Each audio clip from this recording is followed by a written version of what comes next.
What's up, YouTube? So today's topic, I'm gonna talk about how I view relationships and how I view dating. So the reasons why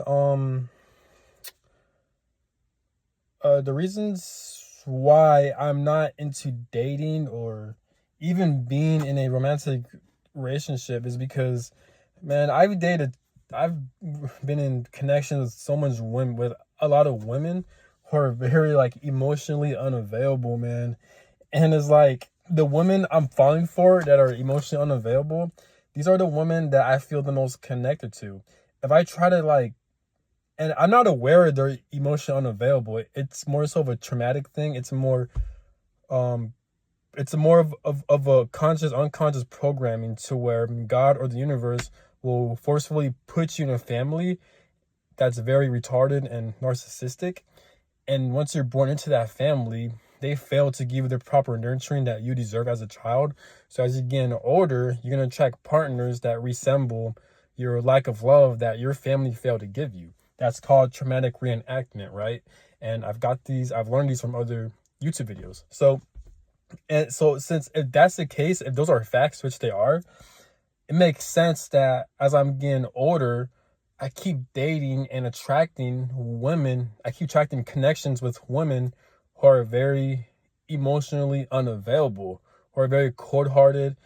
And the traits they have is that they don't take accountability, they're not consistent, they don't give closure when things go sideways, and they're not willing to face themselves or to look at both perspectives or to have an open mind so they can fix the connection. And they lack communication skills and they ghost and they run away from themselves. And it's funny because most women who are like that, they seem so fucking attractive, but with these, so in the past when I was dealing with these types of women nonstop, there's a spiritual side to it as well. When you're drawn to someone, when you can't get this person off your mind, when you feel this person's energy and stuff like that, it's kind of the universe or God's way of kind of orchestrating that situation. People call it, in the spiritual community, people call it a soul contract, a soul tie, or a karmic cycle and stuff like that. So when you're experiencing things like that, um, that's pretty much out of your control in a way. And most likely you're meant to learn a spiritual lesson orchestrated by God, a higher power, or from the universe, right? So I was in these situations nonstop, like back to back to back to back. And I'm very selective on who I date and the connections am in, because it's hard for me because I don't feel connected to most people. I mean, I do, but like I don't put myself out there as much because I don't want to, and it's kind of hard to date and to find a woman, especially the place I'm in. I'm in Kansas, so like there's really nothing to do over there. Like it's shit over there. I don't like Kansas. The only reason I'm living there is so I could like be settled, so I get settled, and so I could like work my way up to moving to a different state that there's actually more things to do over there. In Kansas is more so of a starting point, so it's not the end all be all for me, but I just had to get settled in based on my life situation. But yeah, so it's kind of hard to find opportunity when it comes to meeting women out there. Most women, it's a small area, nothing to do, and each states have their own types of personalities and have their own way of doing things when it comes to like people and shit like that. The stuff in Kansas I don't really mess with. But anyways, I feel like each states have different types of people when it comes to their personalities and shit, it seems. But yeah, so my past connections, man, it's just been so draining. It's been so exhausting, man. Cause like I've been in situations, and again, I'm not saying I'm perfect, but within these connections, because it takes two people for the connection not to work, due to to these two people not being compatible with each other. It could be communication issues. Sometimes it is one person, but for the most part, it's like two people. The reason why it doesn't work. But yeah, with my connections and shit like that, it's just there's times where like things will go well, then there's instances and there's themes and cycles that will go on to where I'm putting in all the emotional work and labor, and I'm doing all the things I can to communicate with this person, and then the other person that I'm dealing with, they won't communicate, they won't take accountability, they won't give me closure. They'll just run away, and now I'm left blowing up their phone, try to get a hold of them, and shit like that. There are times where I had to send money, I had to DoorDash them food, where I had to blow up their emails, their phones, to any way I could get their contact information, but they won't contact me, or they won't fucking give me that closure. And the reason why I was doing those things, because naturally, if you're like so my attachment type is an anxious, preoccupied. I'm trying to heal that, but I feel like people with healthy attachment styles and anxious attachment styles, if both these types of attachment styles, anyone really, if they're dealing with dismissive avoidance, or people who lack emotional intelligence, um, they, it's gonna be natural for someone to go crazy, to blow up their phone, because if you're dealing with someone that's emotionally unavailable, like dismissive avoidance, they're very cowardly. And they do this shit because they have deep abandonment issues. So dismissive avoidance, they're kind of no different than narcissists and narcissistic people. They're just different in their own ways. Being a narcissist and narcissistic, it's spiritual. Being a dismissive avoidant, that's off of trauma. They both run off trauma, but being an actual narcissist, that's more spiritual. But being dismissive avoidant, that's more off of fucking trauma. So dismissive avoidance, they're not willing to face themselves, they're not willing to heal, and they'll find any excuse to justify their behavior. So they're not really living in reality. They're living in fucking delusion. And they'll make up any type of scenario to justify their fucking actions and shit like that. They're not going to give you closure. They're not going to give you clarity. They're not going to reassure you. They're very emotionally stunted and fucking cold. And most of them operate of a fucking traumatized child from the age of 5 or fucking 10. And they could be grown as adults. So it's very confusing if you're dealing with someone that's dismissive avoidant, because you're starting to blame yourself. You're starting to like, hey, am I the narcissist? Is this my fault? Am I doing things to put this person away? No. Yes, it's two people on the reason why there's conflict in the relationship, but for the most part, if you're doing all the emotional work, if you're trying to heal and become more self-aware, and you're realizing the things that you need to work on, and you're trying to get a hold of this person, you're trying to communicate with this person, but this person's not giving the same in return, then clearly, one, that person's not for you, and that person has a lot of trauma that they're not willing to face or heal for themselves. That's why they run away from you and not give you closure, because these people, they're pretty much cowards in a way, to keep it simple. They're fucking cowards. So it's natural for someone that they're dealing with to blow up their phone or to keep in contact with them, because one minute they're giving you all these emotions and attention, the next thing you know, they cut you off like nothing happened. So yeah, it confuses the human mind and brain.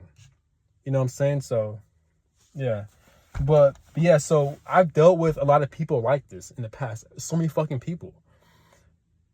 And I'm worried, I'm scared, because I feel, and with these people I'm dealing with, I always end up having a spiritual connection with them. So a spiritual connection, like I mentioned before in this video, is when you'll feel their energy, you can't get them off your mind, and you'll see a lot of synchronicities and stuff like that. And you'll feel that soul tie, and it's hard to, if you're experiencing spiritual connection, you can't release that spiritual soul tie. You can't. Only God and the universe, only they decide that shit, because you're dealing with a fucking soul contract.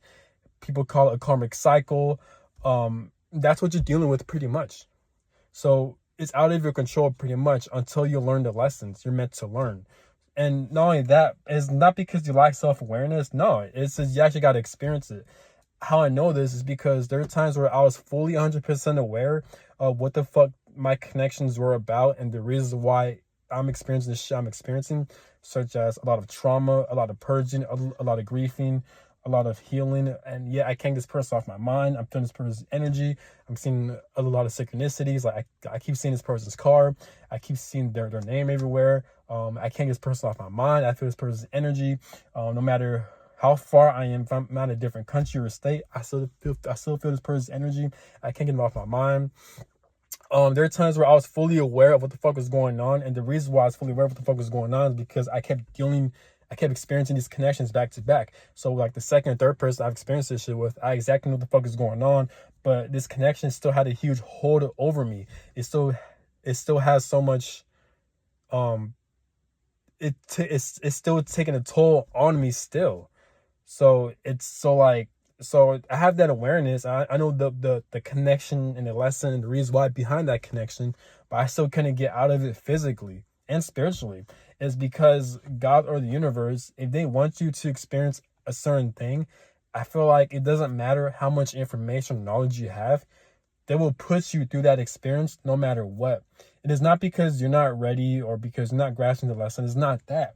It's more so because you actually got to actually experience it for whatever fucking reason, probably for the better. You know what I'm saying? So that's the thing that sucks about it. But eventually it does die off. It does go away. If you're experiencing the spiritual soul tie and the connection, and if that person clearly isn't for you, eventually that spiritual soul tie and connection will die off. It will die off.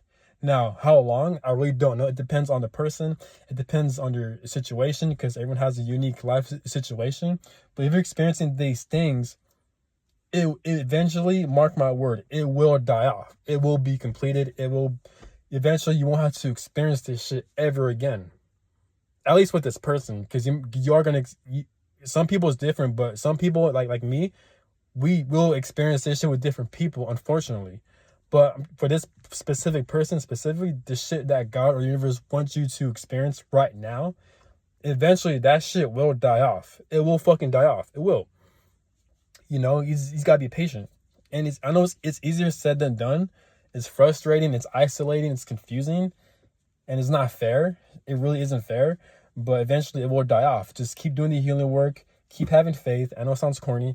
And you don't even have to respect the universe or God or a higher power. Me, I don't respect God. I don't respect a higher power. I don't respect the universe like that. I don't respect God or the universe because they put me through a lot of bullshit. They put me through a lot of trauma. They forcefully put me through, they forced me to be around a lot of narcissistic, abusive, unrighteous fucking family members. And on top of that, they made me experience being around very cowardly, fucking narcissistic, stupid ass fucking women into my life. So, and the reason why I blame God and the universe, because when I reflect based on my experiences, all this shit was clearly fucking pre-orchestrated by a higher power. I had no control over these situations because spiritually it had a hold on me. Either I was born into these situations and I eventually got out of, or I was spiritually bonded with this fucking person.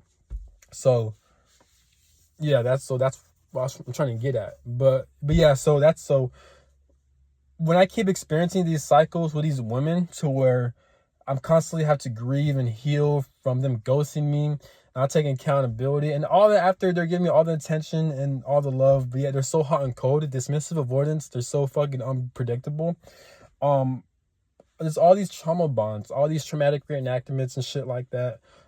Just a lot of healing, a lot of purging pain, a lot of betrayal, a lot of like confusion, not giving closure, ghosted left and right, constantly over and over again, giving yourself clarity, reassurance, becoming your own best friend, being there, showing up for yourself, doing the painful healing work constantly over and over again. On top of that, not being around like-minded people, not having physical people that are like-minded like you, not having family your way, living in a city, in an area to where there's nothing to do is very boring. So now you can't really find hobbies out here. So I was put into all these situations, and I had to continuously do all those things, all the shit I mentioned within my circumstances, within my situation, all of that. So I had no family to rely on. I wasn't around like-minded people. I was in a city and situations to where there's nothing really to do much over there. So I can't really keep myself occupied. The only thing I have to rely on is me, God, my habits, pretty much, like working out, staying fit, doing things I enjoy doing. But if you're not in an ideal environment, like you're like, if you're not in an ideal household, if you're not in an ideal living area, if you're not in an ideal state or city, if you're not around like-minded people, so yeah, so I was put into all these situations so where God or the universe, they forced me to figure this shit out all by myself with no support or help. You know what I'm saying? So yeah, so that's why, like, So that shit made me drained, and I feel bitter too. I'm not gonna lie, like I feel bitter. And me, I'm not dumb. I have an awareness to where there are people. I don't want to become the person to where I'm very bitter, to where I close myself off from everyone. I'm very cold hearted. I'm very bitter. I have a lot of anger towards people and shit like that. No, I'm not like that. But there are people like that. But I'm aware of that. I'm more so, well, I'm still in the healing process, but I'm not more so defensive. I'm more so very cautious. I'm kind of paranoid, not paranoid, but I'm very cautious of who I put into my life, because, and there's more to what the fuck I'm experiencing as well, because I've dealt with betrayal and backstabbing from friends, not just with romantic connection, but with friends, with so-called friends as well, where they stole money from me. They've lied on my name. So it's just a lot of shit like that. So, but so all this shit is draining. It's taking such a huge toll on my mind. So I'm like, man, let me just take a break. My body needs to heal. My body needs to relax. And I'm aware all this shit is not my fault. It's God's fault. It's the universe's fault, because they've orchestrated all these situations. This is not really my fault.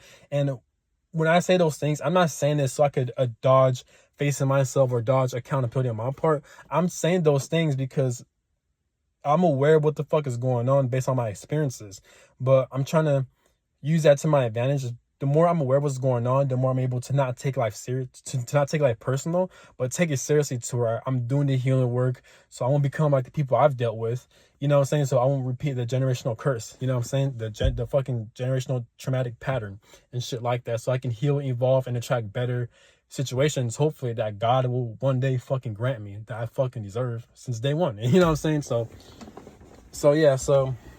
But most women, man, I feel like most women, they just seem very selfish, very self-centered. They only care about themselves. They're very egotistical. And the reason why most women are very egotistical and they're very selfish is because of social media. Social media gives women a false identity and a false sense of self, to where they can rely on social media and now they feel like they're somebody, because most women, they don't think outside themselves. They don't actually fucking think. Most women are consumers. So when we live in a social media age, women, since they can't offer anything in the real world because physically they're weaker, and this is why you always see women, if you go out, you always see women out in groups. They're more prone to group think. They don't think for themselves. Most of them aren't even independent like that. So this is why they go in groups, and that's why women, they're more easily controlled with social media.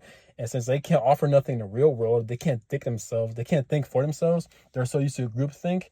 That's why it's easy for most women to develop a false sense of self within social media. So that reason, like OnlyFans, a huge large following. So that makes women become more narcissistic, more delusional, and they have a lot of trauma, and they're not doing the healing work. They're not becoming self-aware. They can't think for themselves, and they're thinking off of social media or societal programming. That's why most women are narcissistic, and they don't take accountability for shit. So that's the reasons why, or at least that's one of the reasons why. Men too, but mostly women, in my opinion.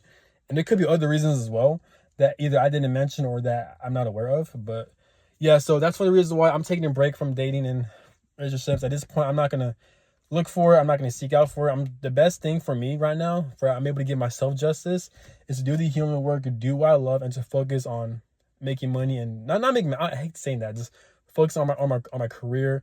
I'm in the process of applying for new careers, new jobs, and exploring, and I'm very excited. I'm experiencing my first time, actually, not first time. I just got out the military, so like, so since I got the military, it's my first time actually being able to think for myself and to make the decisions that I want to make. So I'm in that process of that life cycle right now. So I'm very excited for that. And that's the thing that's keeping me occupied, where I could put my full focus on, instead of dealing and searching for most women who are most likely very narcissistic, and most of them are the fucking same. You know what I'm saying? So that's all I got to say. Have a good one. Peace.